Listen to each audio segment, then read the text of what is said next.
We're doing Christmas at my mom's this year. You can stay home. 12 quiet words that changed everything. The tree in my living room twinkled like it didn't know it had been stood up. Or maybe it did. Maybe it shimmered out of pity. My name's Linda. I'm 59, and I've spent most of my life making holidays feel magical for other people. I'm the kind of woman who remembers everyone's favorite pie, who buys wrapping paper by color theme, who still sends handwritten cards. And yet, somehow, this year, nobody remembered me. If you're listening, stay with me, because what happened next changed how I see love, family, and what Christmas really means. I didn't argue. I didn't cry. I just smiled like it didn't sting and said, well, that sounds lovely. Dear. My daughter-in-law Stacy nodded like she was doing me a favor. She didn't notice how my hand tightened around my coffee mug, didn't see how my throat fought not to tremble. When she left, the silence came rushing back. It filled the corners of the house like cold air seeping through the cracks. The tree lights blinked, steady, soft like they were waiting for someone to notice. The only sound was the clock ticking on the wall, and the hum of the heater, a small reminder that the house was still alive.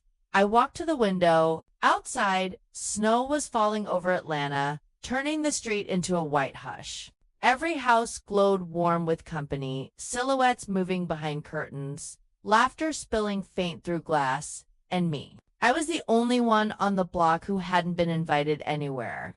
It wasn't about being alone, it was about being forgotten. You can get used to silence, but being erased, that's something no one prepares you for. I sat down at the table, the same one that used to hold Christmas breakfasts, where Paul, my late husband, would pour my coffee before his own. He'd always say, you take care of everyone else, Lynn. One day, promise me you'll do something just for you.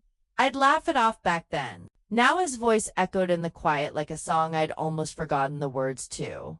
My phone buzzed. A photo popped up on social media. Stacy and my son, David, holding hands in front of her mother's big tree. Everyone matching in red sweaters, kids smiling, plates full of food. Caption, family is everything. I stared at the picture until my eyes blurred. Then I laughed, the kind of laugh that sounds like breaking glass. Family is everything, until you're not the kind of family they brag about anymore. I thought about calling just to say Merry Christmas. But then I remembered last year when Stacy told me, oh, we didn't get your message till later, Mom. We were busy. Busy, always busy. I shut my phone off. For the first time in years, the house felt like it was breathing with me. Slow, empty, waiting. That's when I saw the old suitcase sitting on the top shelf of the closet. The one I hadn't touched since Paul passed. Still smelled faintly of cedar and airport dust. Something in me shifted. Maybe it was Paul's words echoing again, do something for you. Maybe it was the quiet finally becoming too loud. But right there, standing barefoot on the cold floor, I whispered, not this year.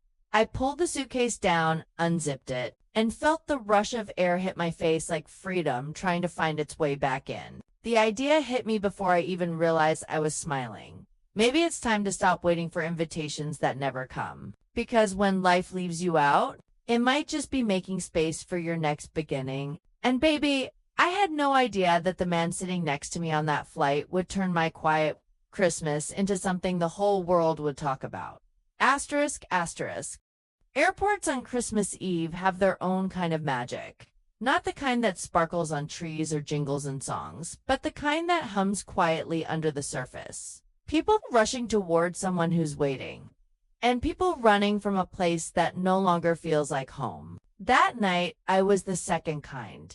8 years earlier, my first Christmas after Paul and Linda, 67 now but 59 back then, stood in line at Hartsfield-Jackson Airport, holding a suitcase that still smelled faintly of cedar and old promises. The woman at the counter said, "Ma'am, there's one seat left on the 745 to Chicago. Weather's turning, so if you want it, I'll take it." I said, no hesitation. No plan. Just the quiet need to move. The music over the speakers played, "I'll Be Home for Christmas." I almost laughed at the irony. When I boarded, the air smelled like coffee and winter coats. The plane buzzed with chatter, wrapping paper crinkling, babies crying softly. Every sound felt far away. like I was moving through someone else's holiday. Seat 1 for a window seat, and next to it, an empty chair. That would change everything. I set my bag down, pulled my scarf tighter, and tried not to think about the empty house waiting behind me. Then a man's voice said, "Excuse me, that's me. 1 for B." I looked up, tall, late 50s, salt and pepper beard. Kind eyes that looked like they learned how to forgive the world, even when it didn't deserve it. He smiled. "Looks like we're neighbors for the next few hours." Something about his tone, gentle, teasing, warm, made me smile back before I even meant to. The plane lifted off, and Atlanta's lights scattered beneath us like spilled gold dust. I pressed my palm to the window, watching home disappear beneath the clouds. He leaned slightly toward me and asked, "Heading home or running away?" The question hung between us. Simple, honest, to true. "Can it be both?" I said softly. He grinned. "Fair enough." He extended his hand. Thomas leaned. For a moment, our hands lingered to strangers holding stories we hadn't told yet. We sat quietly, wrapped in that polite hush that strangers share. He opened a book. I stared out at the sky. The clouds looked like endless snowfields. For the first time in a long while, I didn't feel lost in them. After a few minutes, he closed the book and said, "You don't seem like someone who flies away on Christmas Eve for no reason." I chuckled softly. "You'd be surprised." Then, slowly, the truth began to pour out of me. I told him about my daughter-in-law, how she'd said, "You can stay home," how my son hadn't called in weeks, how the house had started to feel like a stranger I was living with. And by the time I finished, my throat hurt from holding back everything I hadn't said all year.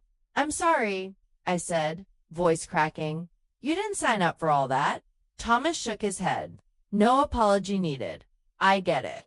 He paused. "My wife passed 3 years ago. After that, my son stopped visiting. Said being around me reminded him of her too much." He exhaled. "Guess we both got ghosted by family this Christmas." I laughed softly, that broken, healing kind of laugh that sneaks out when pain recognizes itself in someone else. The flight attendant stopped beside us, smiled, gentle, "Hot cocoa." I hesitated, then nodded. "Sure, why not?" Thomas grinned. "Make that 2. When the cups landed between us, the smell of chocolate and cinnamon filled the small space, sweet and warm. Like the first moment the cold starts to lift. He raised his cup, 2 forgotten people finding each other. I smiled, and to doing something for ourselves finally. Our cups touched with a soft clink. And for the first time in a long time, Christmas didn't feel like a wound. The plane jolted, a sudden patch of turbulence. I gasped, grabbing the armrest. Thomas reached over, steadying my hand. "Hey, it's all right. Happens all the time." He didn't let go right away, and for once, I didn't want him to. Outside the window, the clouds broke open into streaks of silver moonlight. We sat like that, strangers sharing silence and warmth, while the world kept rushing past beneath us. As the cabin lights dimmed, Thomas asked quietly, "So what happens when you land, Linda?" I shrugged. "I don't know. Maybe I'll keep moving until something feels right." He smiled, that slow, steady smile again. "Maybe you'll find it sooner than you think." The captain's voice came over the speaker. "We'll be landing shortly in Chicago. Temperature 23 degrees. I looked down and realized I was still holding his hand. When we landed, I said, "Well, Thomas, it's been nice flying beside you." He smiled. "The pleasure's mine, but something tells me this flight isn't the end of our story." I laughed. "You sound awfully sure of that." "I am," he said, handing me a small card. "Just in case you need a friend in Chicago." The card read, "Thomas Reed, retired architect, coffee enthusiast, believer in second chances." I slipped it into my coat pocket. As I stepped out of the jet bridge, the Chicago air hit me, sharp, cold, honest, And right then, standing in that cold Chicago air, I realized what I hadn't felt in years. Seen. 3 days later, a photo from that flight would hit the internet, and my quiet little Christmas getaway would turn into something the whole world wanted to know about. Snow folded over the city like a blanket nobody wanted to disturb. The streets glowed faintly under strings of golden lights. And for a moment, Chicago felt like it was holding its breath. It had only been a day since that flight, but something inside me had shifted. The city that once felt like a stranger now felt like it was waiting for me. I hadn't planned to stay long, just long enough to remember what peace felt like. But Thomas's message changed that. If you're free tomorrow, breakfast. I'd stared at it for a long while before finally typing back. Sure. He met me in the hotel lobby with 2 steaming cups of coffee, wearing that same navy coat and the easy smile of someone who'd learned how to wait without losing hope. Merry Christmas. Stranger, he said. Merry Christmas, I replied. Outside, the cold nipped at our cheeks as we stepped into a city wrapped in quiet wonder. A street vendor was selling roasted almonds, the scent sweet and sharp in the frozen air. Somewhere nearby, a saxophone played a lazy tune that made the morning feel softer than it should have been. Come on, Thomas said, motioning toward a little diner glowing in the corner. They make pancakes bigger than your head. We sat by the frosted window, and when the waitress brought out 2 plates stacked high with strawberries and whipped cream, I couldn't help but laugh. You weren't kidding. It's Christmas. He grinned. Calories don't count today. I smiled, but my eyes drifted outside to families crossing the street. Kids pulling mittens too big for their hands, laughter floating like music. A small ache pressed against my ribs. You're thinking about them, aren't you? He asked. My son, I said quietly. And my daughter-in-law probably cutting into pie about now. You wish you were there? I hesitated. I used to think so, but maybe. I just wish they wanted me there. He leaned back, eyes soft. My wife's parents used to make me feel that way, like I was furniture at the table, not family. I looked up. Your wife. He nodded. She passed 4 years ago. Cancer. The world seemed to still. The chatter faded. The clinking of plates softened. It wasn't silence, it was something deeper, a quiet that understood. I'm sorry, I whispered. He smiled faintly. Don't be. Grief changes shape, you know? At first, it's a wave that knocks you over. Then it becomes a shadow you walk with. His words lingered. Maybe that's what we were. 2 shadows learning how to walk again. We finished breakfast and wandered along the river, where the wind smelled like coffee and steel. Snow clung to the railings, melting in little silver drops. He told me about the jazz club he and his wife used to visit. Haven't been back since she passed. He said, then let's go tonight, I said without thinking. He raised a brow. You serious? Yeah, I think she'd want you to hear the music again. For a moment, he just looked at me like he was seeing a version of himself he'd forgotten existed. All right, he said finally, but only if you promise to dance. That night, we went. The club was tucked between 2 old brick buildings, glowing gold from the inside. Laughter spilled out into the cold, the kind of place that made time slow down. The band played Have Yourself a Merry Little Christmas, the kind of song that melts something inside you. When the singer called couples to the floor, Thomas extended his hand. Come on, don't make me look like the only lonely man in here. I laughed, shaking my head. It's been years since I danced. Then it's overdue, he said. So I took his hand. His palm was warm. His steps were careful. We swayed, slow and steady, under soft lights that flickered like distant stars. Around us, people laughed, clapped, whispered, and for a fleeting moment, I didn't feel left behind. I just felt alive. When the music faded, he didn't let go right away. You know, he said, this might be my favorite Christmas in a long time. Mine too, I whispered. Daddy walked me back to the hotel. Snow dusted his shoulders, turning his hair almost silver. He smiled. Same time tomorrow. Tomorrow. There's a Christmas market by the pier. You haven't really seen Chicago till you've had roasted almonds in 20-degree weather. I laughed softly. Then I guess I'll have to. He tipped his head. Merry Christmas, Linda. Merry Christmas, Thomas. I stepped into the warm glow of the lobby, heart still humming from the dance. Upstairs, the room felt different.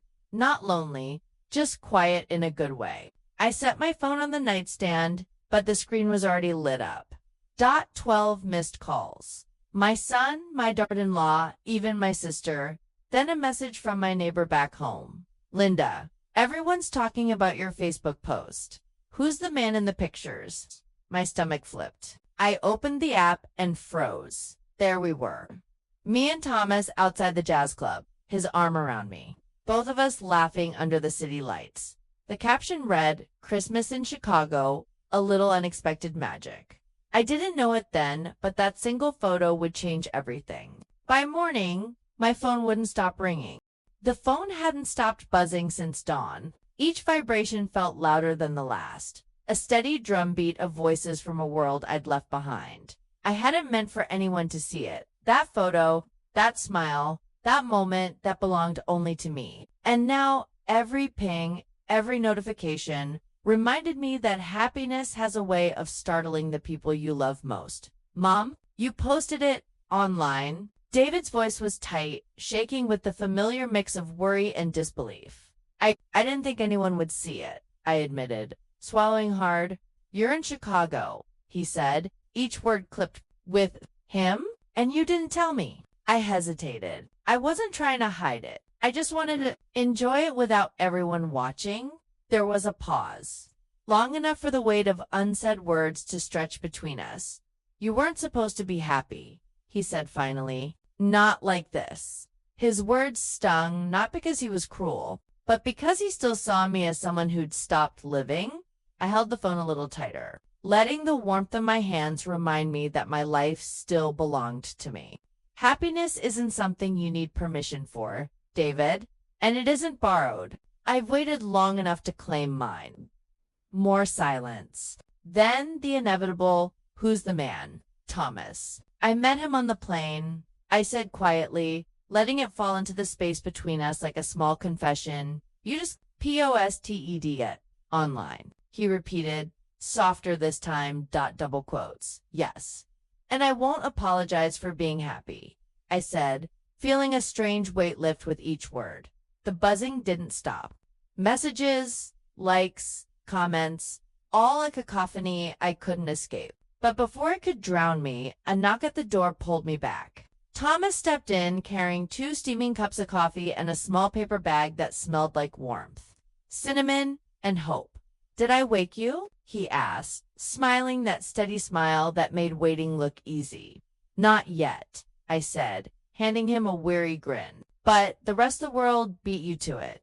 He handed me a cup, then here's to survival. We sat by the window, letting the world of snow swirl past. I told him about the messages, the calls, the judgment, and he just listened, hand brushing mine across the table when I faltered.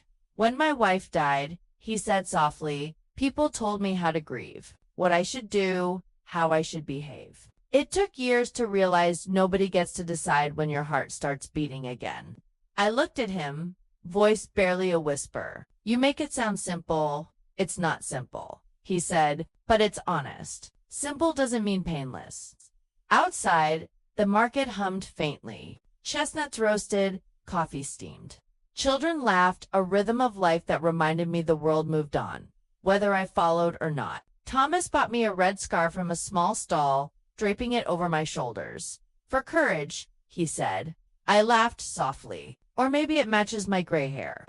"That too," he said, and the warmth of his hand found mine again. But my phone buzzed once more. A message from my daughter-in-law. "So you're with some man now. After Dad? Does he even know what you've been through?" I pressed the phone down, exhaling slowly. She didn't understand, and maybe she never would. Thomas noticed my pause. "You don't owe them an apology for living your life," he said. "I know," I whispered. "But sometimes it feels like I do." "Then maybe it's time to stop feeling that way," he said, squeezing my hand gently. I let the moment linger, letting the tension in my chest loosen. "You ever notice," I murmured, "strangers can remind us who we are when our family forgets, because the people closest to us," he replied, "are too busy remembering who we were." Outside, Chicago twinkled, lights reflecting off the snow like tiny sparks of defiance. And for the first time in years, I let myself breathe, let myself hope. Sometimes the world calls it scandal, but sometimes it's simply a second chance showing up when you least expect it. The morning was quiet, but the snow outside didn't care. It fell relentlessly, folding the city in white, erasing the sharp edges of the streets and the noise of passing cars. I watched from my hotel window, nursing the second cup of coffee Thomas had brought me, thinking about the ripple my little photo had caused. The phone hadn't stopped buzzing, and part of me wanted to ignore it all. Part of me couldn't. There's a strange pull in seeing how the world reacts when you finally let yourself be happy. Some rejoice, some resent, and some just watch. Thomas broke the silence, leaning against the window frame, steam curling from his mug. Are you going to let them dictate your day? Or are we going to explore this city before it melts under all this snow? I laughed softly, a sound I hadn't heard from myself in months. I think I'd like to explore, but maybe with less judgment waiting at every corner. Then no judgments, he said, smiling. Just a promise of hot chocolate, streetlights, and maybe a little mischief. We left the hotel and stepped into the crisp air. Snow crunched under our boots as we walked side by side, the city humming quietly around us. Chicago felt different in the daylight, softened by white, each storefront glowing like it belonged in a postcard. The holiday lights tangled through trees, sparkling like tiny beacons of hope. Thomas kept glancing at me, that steady, reassuring smile never leaving. I've always liked snow, he said, because it makes the world new. Every year, everything starts fresh.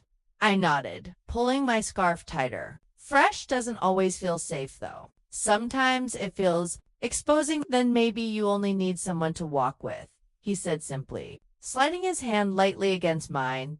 We wandered into a small park, footprints crisscrossing the snow like tiny stories written in passing. Thomas pointed to a bench buried under a layer of white. We could sit. If you trust me not to let the cold ruin the magic, I allowed him to help brush the snow away. Sitting, I watched children chase each other, their laughter piercing the quiet. The sound was pure, unfiltered, like it belonged to no one but the moment itself. I took a deep breath. Thomas, about yesterday, I've never done something like this. Just let myself be free. He tilted his head. You don't have to explain it. Some things are meant to be felt, not justified. A gust of wind swept across the park, carrying with it the scent of roasted chestnuts and pine from nearby stalls. I closed my eyes for a moment, letting the cold sting remind me that I was alive, really alive for the first time in years. Then my phone buzzed again. I almost ignored it, but curiosity got the better of me. A message from my daughter. Mom, I saw the photo. Who is he? I stared at the words, the familiar knot in my chest threatening to form. I typed carefully, deliberately. He's someone who reminded me that life still has color. That's all you need to know for now. I hit send and tucked the phone into my coat pocket. Sometimes it's better to let them wonder than to give them the power to judge. Thomas nudged me gently. You okay? I smiled, the tension loosening. I am now. And you? I've been okay, he said, eyes catching mine. But I think I might be better for walking next to someone who's remembering how to live. We stayed there, quiet, letting the snow fall around us. The city moved, oblivious to our small bubble of warmth. And for the first time, I let myself believe that maybe this could last, not forever, but long enough to matter. Then Thomas leaned closer, voice low, almost conspiratorial. There's a little cafe around the corner. The kind where the walls smell of cinnamon and the music feels like it's been waiting for you. Want to see it? I nodded, excitement stirring like embers in my chest. Lead the way, and so we did, stepping off the beaten path, letting the snow and the city blur around us. I realized something then. Sometimes the hardest part of a second chance isn't finding it, it's daring to accept it. By the time we reached the cafe, the world felt smaller, quieter, and somehow ours. Thomas opened the door for me, and the warmth inside wrapped around me like an embrace. The smell of cocoa and fresh bread hit first, filling the small room with promise. We found a table by the window, watching the snow turn the streets into rivers of white. For a moment, there were no messages, no judgment, no expectations. Just two people, hot drinks, and the fragile, trembling bloom of something that could become extraordinary. Outside, Chicago sparkled. Inside, I felt something I hadn't in years. Hope? Sometimes a single day can shift everything. Sometimes a single moment can remind you why it's worth standing up, stepping out, and letting yourself feel. And that day, under snow and warmth, I let myself feel it all. Asterisk. The cafe had become our little sanctuary, a warm bubble amidst the cold, bustling city. Steam rose from our mugs in lazy spirals, curling like gentle reminders that life could still carry softness. Outside, the snow kept falling, persistent and unyielding, turning the streets into a quiet, silver river. Thomas leaned back in his chair, eyes scanning the room as if making sure no one could intrude on this fragile moment we were building. "I like seeing you like this," he said softly. "Not the one who's hurt or waiting or apologizing for existing. Just you." I smiled, a small, shy curve of my lips. "It feels dangerous, doesn't it? Letting yourself be happy, dangerous?" he asked, leaning forward. "Or brave?" I let that thought linger, letting the words settle like the snowflakes on the window pane. Brave? Yes. Maybe that's what I was being, daring to take up space, daring to allow joy to creep in when I'd spent so long hiding from it. We talked for hours, sharing stories we hadn't dared to tell anyone else. His childhood in New Orleans, the loss he carried quietly, the little triumphs no one ever noticed. And me, the years after Paul, the empty holidays, the quiet nights spent staring at the ceiling, pretending I wasn't aching. Somewhere between laughter and silence, a small envelope slid across the table toward me. I looked up at him. "What's this?" He shrugged. That infuriating, charming half-smile I couldn't resist. "Open it. You'll see." Inside, I found a letter, handwritten with careful loops and curves. My heart beat faster as I unfolded it. The words were simple but struck like lightning. "Linda, you've been carrying too much for too long. It's time to let some of it go. Not for anyone else, but for yourself. You deserve warmth, joy, and moments that make your chest ache in the best way. Don't let fear steal this chance from you." T stared at the letter, the edges trembling in my hands. Every line was a mirror reflecting back the courage I hadn't realized I still had. It wasn't just a note, it was permission. Permission to feel, to step forward, to embrace what life was offering, even if it felt frightening. I don't know what to say," I whispered, voice thick.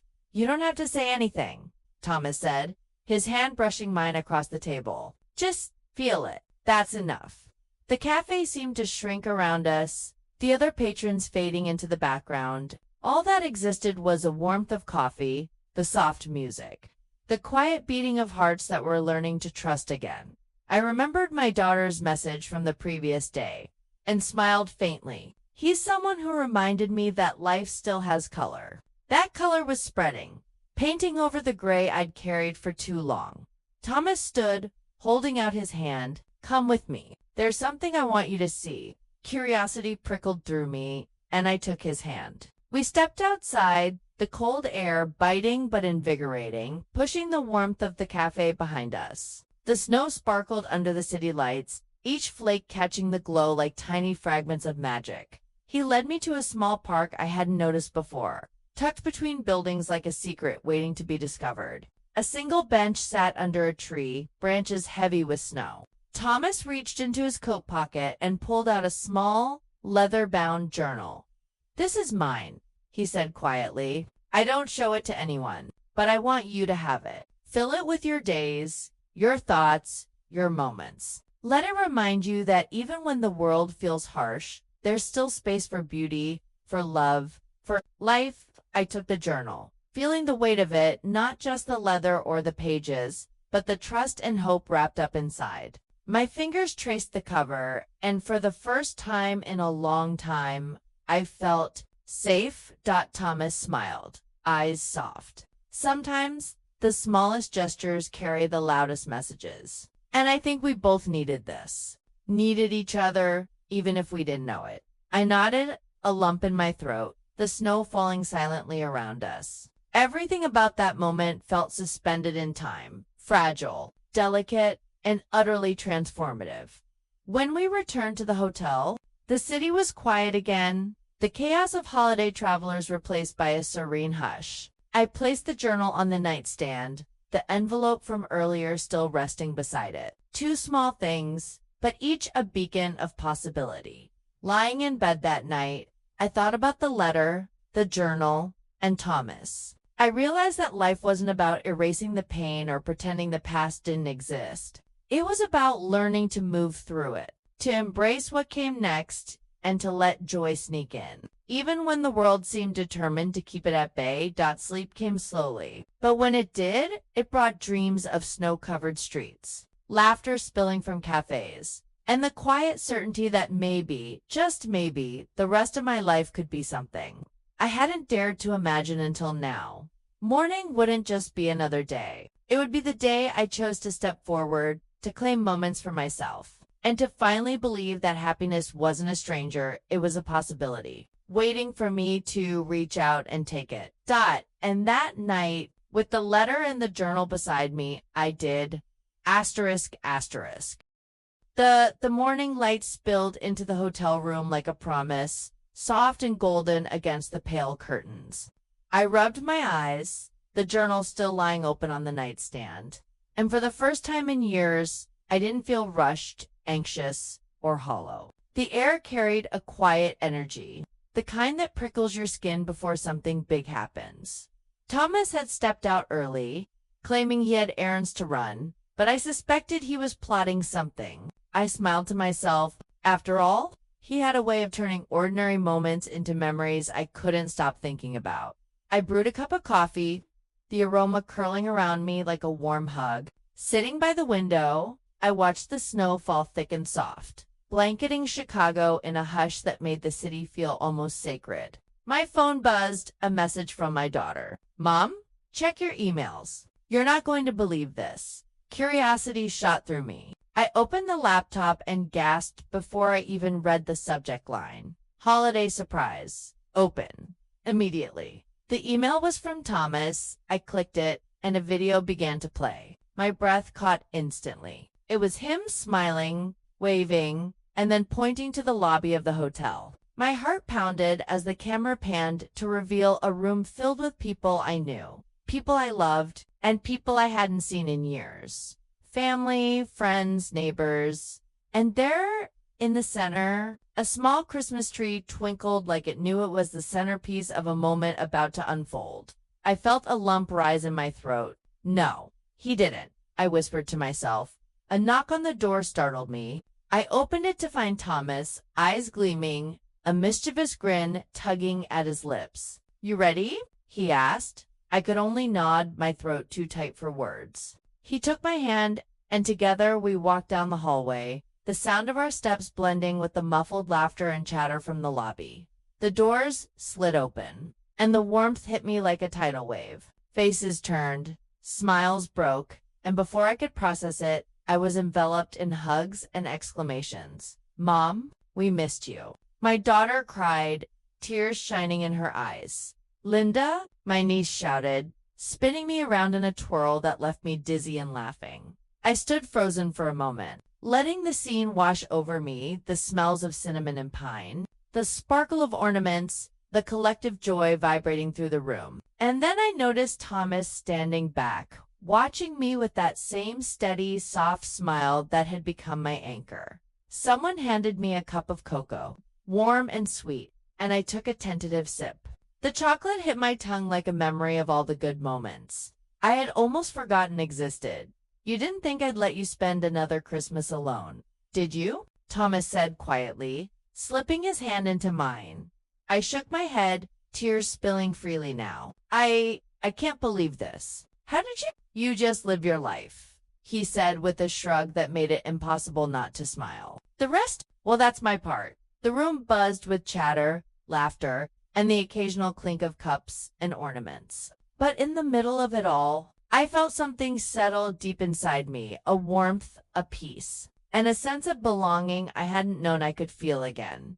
Somewhere in the middle of the celebration, my daughter pulled me aside, her voice trembling. "Mom, I'm sorry. We didn't realize how lonely you felt. But seeing you here now, it's perfect. I hugged her tightly, the weight of years and missed opportunities lifting just slightly. "It's okay," I whispered. "What matters is right now. And right now, we're together." Thomas leaned in, whispering in my ear, "Merry Christmas, Linda."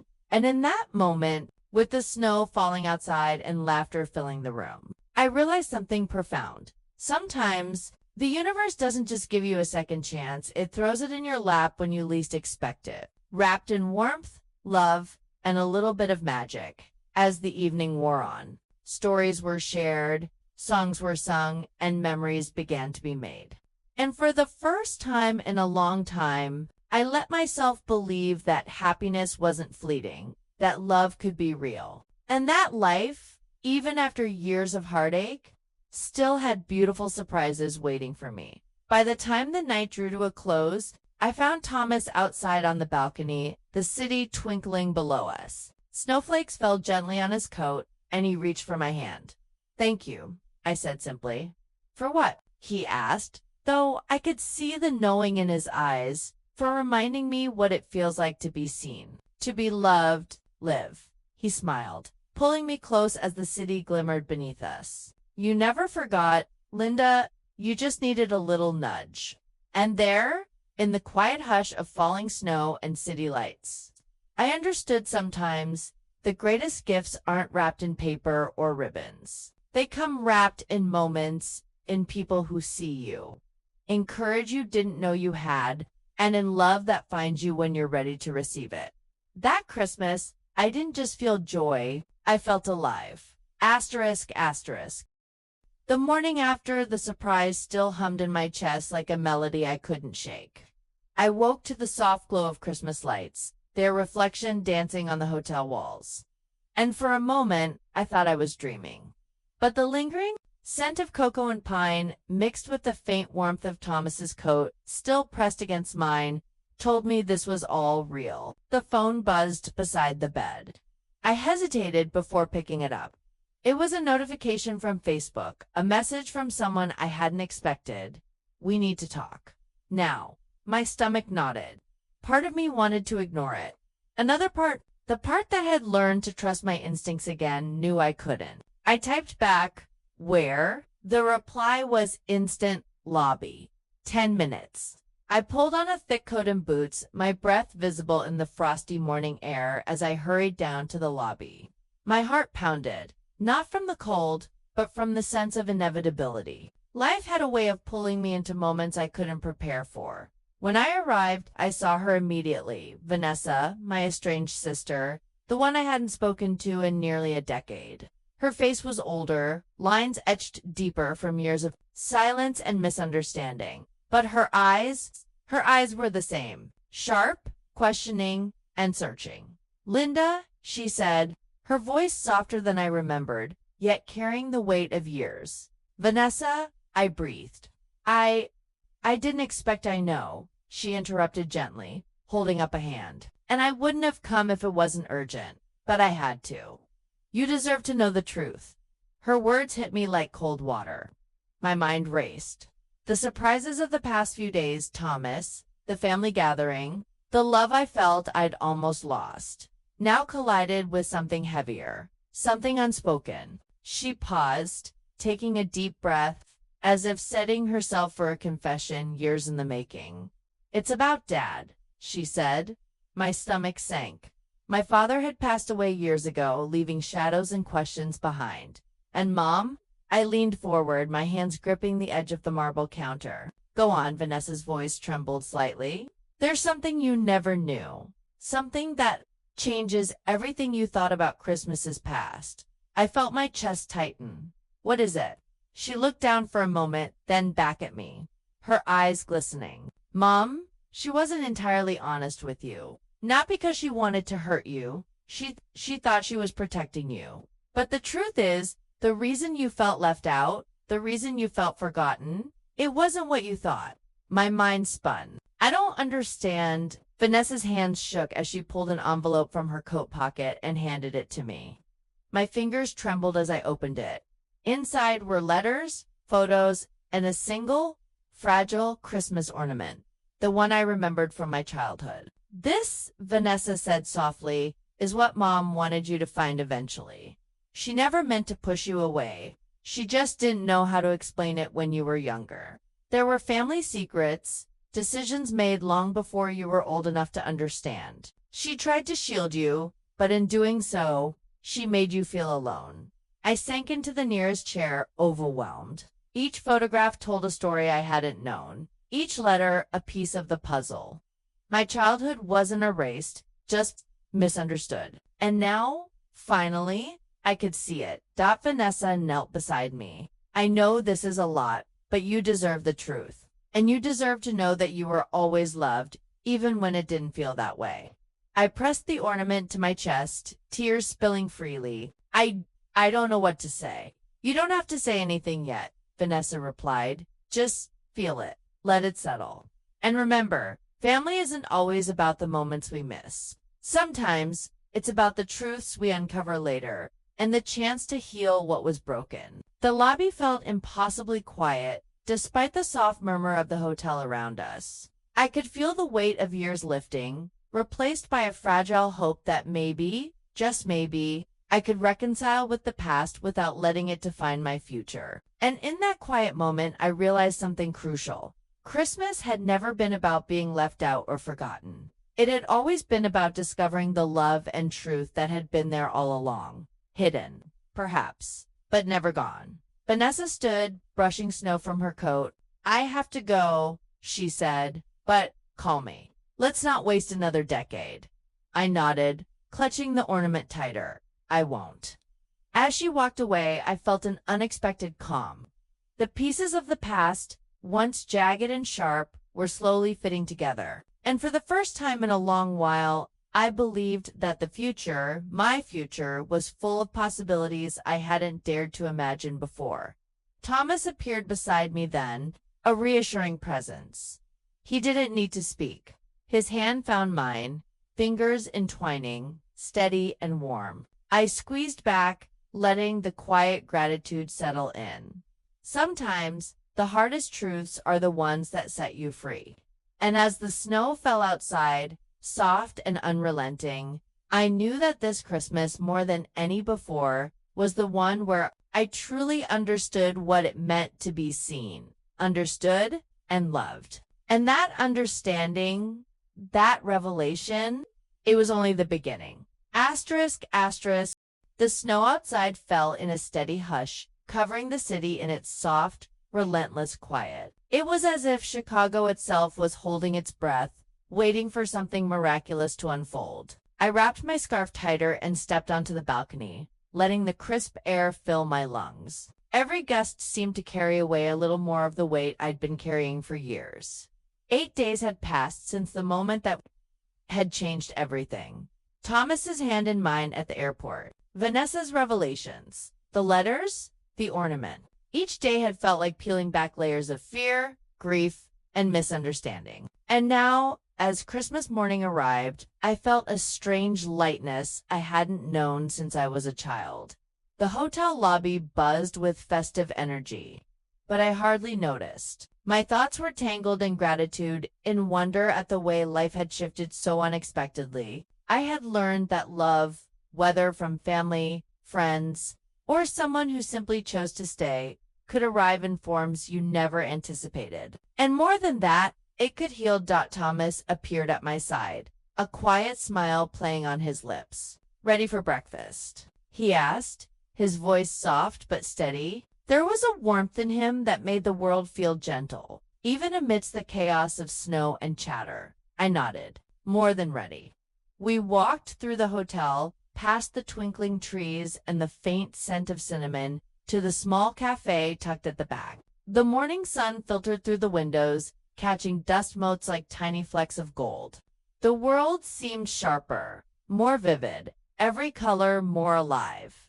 As we sat, Thomas reached across the table and gently took my hand. You've changed, he said, not in a judgmental way, but in a tone that acknowledged growth, resilience, and discovery. I see it in your eyes. You've let yourself feel again.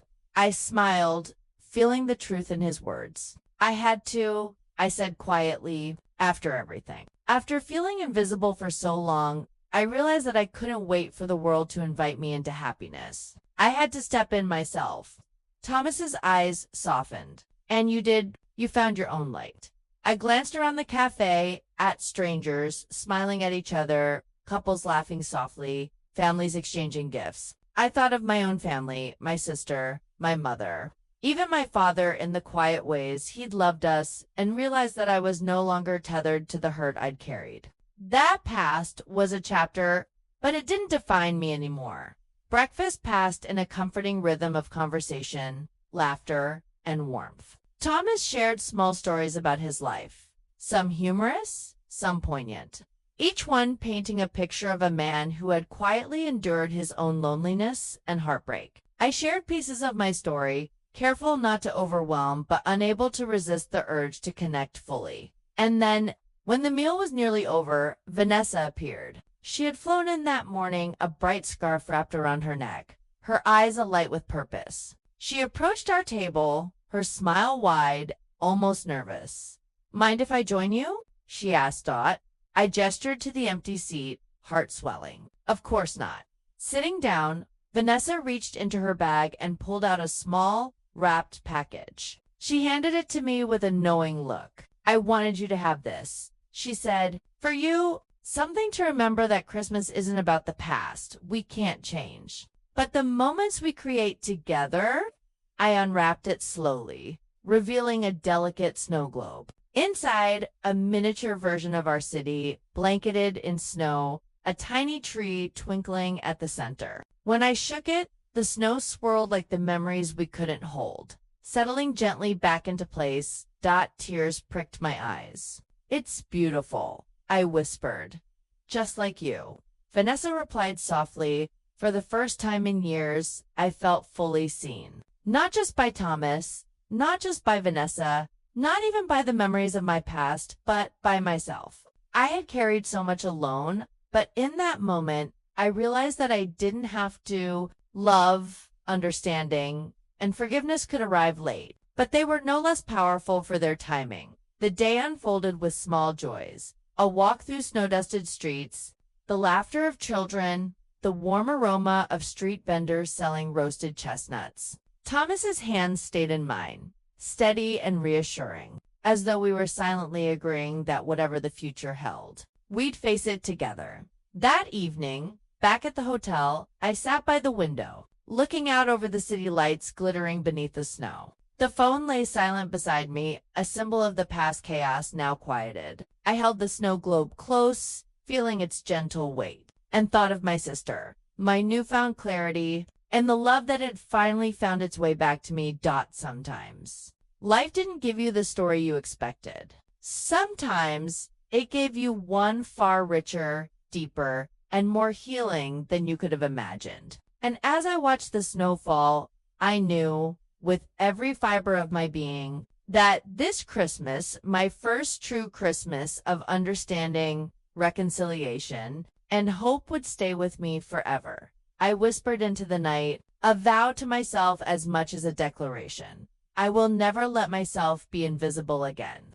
And with that, I leaned back, letting the quiet, soft snow and the warmth of love wrap around me completely. The past was forgiven. The present was alive, and the future, it was wide open. Waiting. Christmas had finally come home to me. Asterisk, asterisk.